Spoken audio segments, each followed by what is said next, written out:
You know, when Chris Benoit murdered his wife and his child in that unfortunate incident where his concussion syndrome may have been a contributing factor, obviously that's what a lot of people want to remember, and a lot of people want to discount the importance of Chris Benoit to Canadian wrestling history.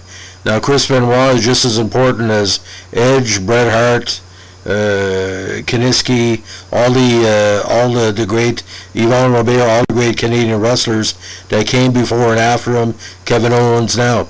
So this podcast is not to break down anything but his career. If you have a problem with me talking about his career and not talking about your opinions or people's opinions about what happened that night, all I can say is that, again, there was incidents that were not made aware of. He was going through mental trauma. He made a bad decision for his family himself, and 3 people are no longer with us. That's a tragedy in itself, but it doesn't diminish what Benoit meant to us as Canadians. So we're going to talk about, in the first of a 2-part podcast, the early part of his career, including time in Stampede Wrestling, New Japan, ECW, early WCW. Now, Benoit was completely bilingual. A lot of people didn't know that. He was born in Montreal, Quebec, the son of Michael and Margaret Benoit. He grew up in Edmonton, from where he was built throughout the bulk of his career.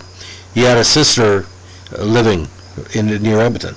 Now, during his childhood years in Edmonton, he idolized Tom the Dynamite Kid Billington and, of course, Bret Hart.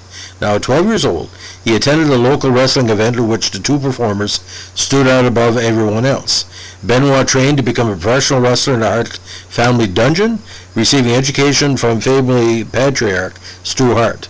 In ring, Benoit emulated both Billington and Bret Hart, cultivating a high-risk style and physical appearance more reminiscent of the former.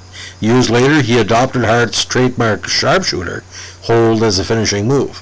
Now, Benoit began his career in 1985 in Stu's Stampede Wrestling promotion, the original, the second form of Stampede. Now, from the beginning, similarities between Benoit and Billington were apparent, as Benoit adopted many of his moves, such as the diving headbutt and the snap suplex. The homage was complete with his initial billing as Dynamite Chris Benoit. Now, according to Benoit, in his first match, he attempted a diving headbutt before learning how to land correctly and had the wind knocked out of him. He said he would never do the move again at that point. His debut match was a tag team match on November 22nd, 85 in Calgary, where he teamed with the remarkable Rick Patterson against Butch Moffat and Mike Hammer, which Benoit's team won the match after Benoit pinned Moffat with a sunset flip. Now, the first time Benoit ever won was the title he ever won was the Stampede British Commonwealth Mid-Heavyweight Championship, or Light Heavyweight title, on March 8, 1888 against Gama Singh. During his tenure in Stampede, he won 4 international tag team titles and 3 more British Commonwealth titles, and had a lengthy feud with Johnny Smith that lasted for over a year, which both men traded back and forth the British Commonwealth title. In '89, Stampede closed its doors, and with a recommendation from Bad News Brown, or Brad News Allen, which I've covered before, great guy, Benoit departed for New Japan. Now, upon arriving in New Japan, Benoit spent about a year training in their New Japan dojo with the younger wrestlers to improve his abilities. While in the dojo, he spent months doing strenuous activities like push-ups and floor sweeping before stepping into the ring. He made his Japanese debut in 1986 under his real name, but in 1989, he started wearing a mask and assuming the name the Pegasus Kid. Benoit said numerous times that he originally hated the mask, but eventually became a part of him. While with New Japan, he came into his own as a performer in critically acclaimed matches with Jushin Thunder Liger, Shinjiro Otani, Black Tiger, and El Samurai in the junior heavyweight division. Now, it was drawing a lot of attention worldwide because we were recognizing the masked wrestler having a lot of Chris Benoit moves, and rumors were all over the place that it would be probably he would be showing up in one of the major federations in the mid-1990s. Now, in 1990, he won his first major title, the IWGP Junior Heavyweight Championship from Thunder Liger. He eventually lost the title in November 1990, and in July 1999 in Japan, and in November 1991 in Mexico, his mask back to Liger, forcing him to reinvent himself as Wild Pegasus.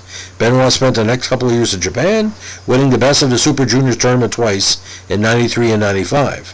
He went on to win the inaugural Super J Cup tournament in 94, defeating Black Tiger, Jito, and the Great Suzuki in the finals.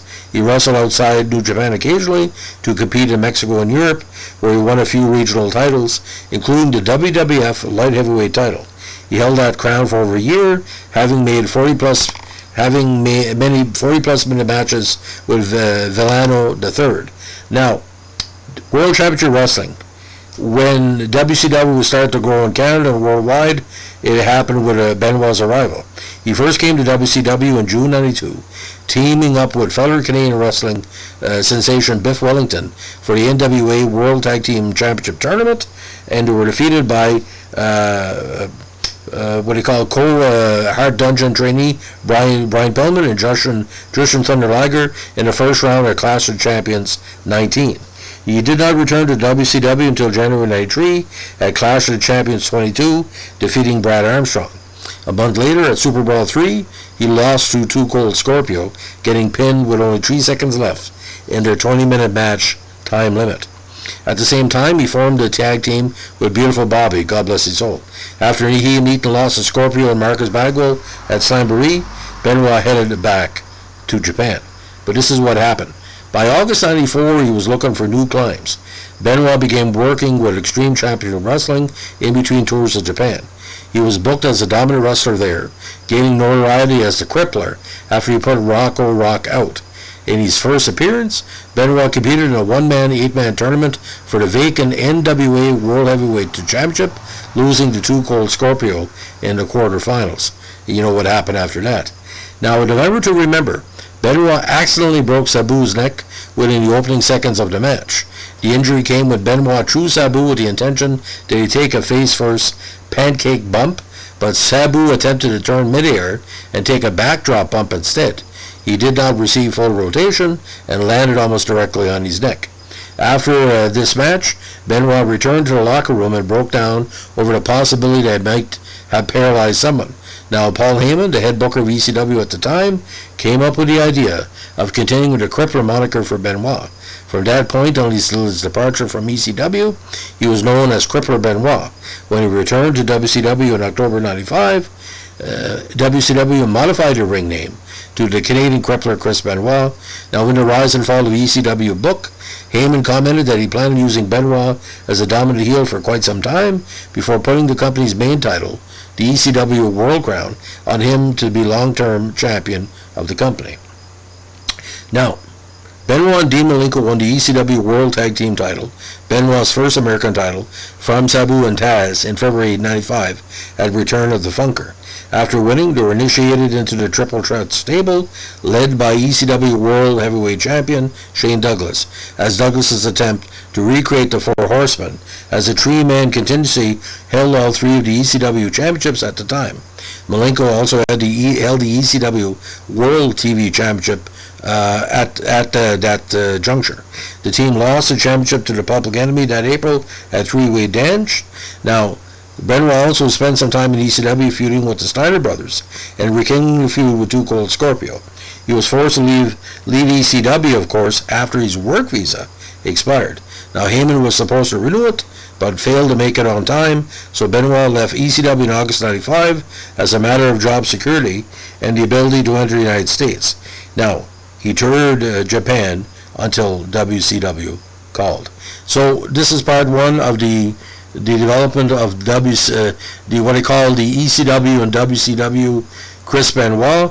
We're going to talk in part two about the reformation of the Four Horsemen, his eventual title win, and the one-day championship reign in WCW before the jump to WWF. Thanks for listening. Bye.